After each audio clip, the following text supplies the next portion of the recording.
Good day. My name is Alexander Hagan. I'm the CEO of a small, medium-sized tech firm in Silicon Valley. Previously, I was a financial analyst and a financial journalist. And today, I want to speak about the closing part 2 of the foreign policy argument for Ron Paul to crush his enemies. Okay, so in part 1, Dr. Paul describes the burden of the overseas expenditure and the blowback that comes from some of these operations in aiding our enemies inadvertently through bungling analysis of the situation by ideologues. Basically, there's a second thing we have to ask, which is why is there so much support amongst the mainstream candidates for this hyper militarized society? We have 47% of the world's arms spending. Then when you combine Britain, France, Italy, Germany, Spain, Japan, the main hardcore places where U.S. have a lot of arms sales into and have landing rights. There are very easy ways to determine who's on our side because the militaries are enmeshed. There are some political factors, but that's 80% of the world's arms expenditure. Why do they want to keep it this high?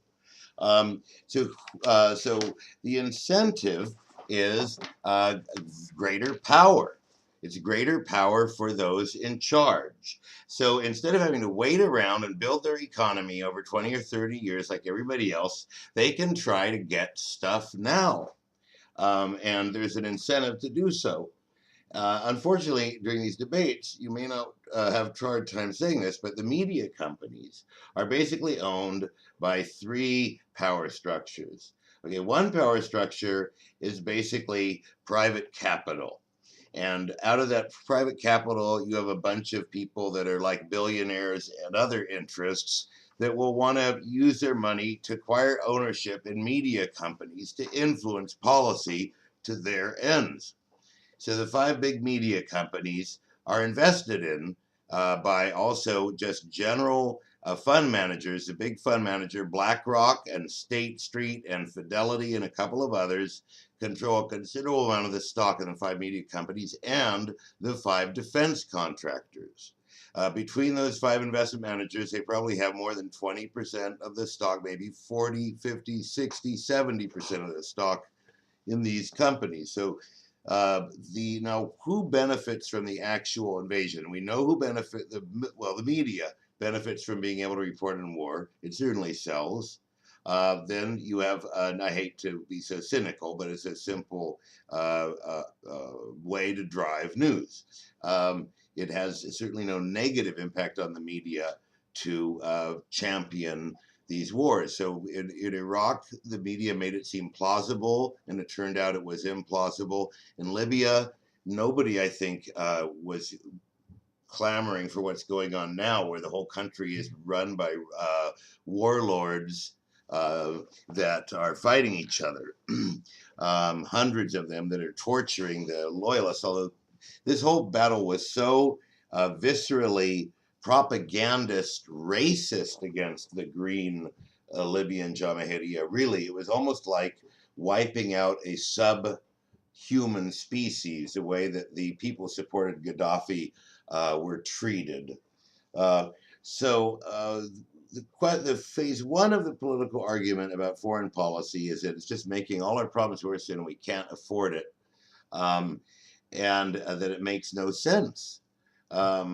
There's a moral, there's a constitutional, and there's an economic argument, as Dr. Paul has indicated. And then there's also who benefits.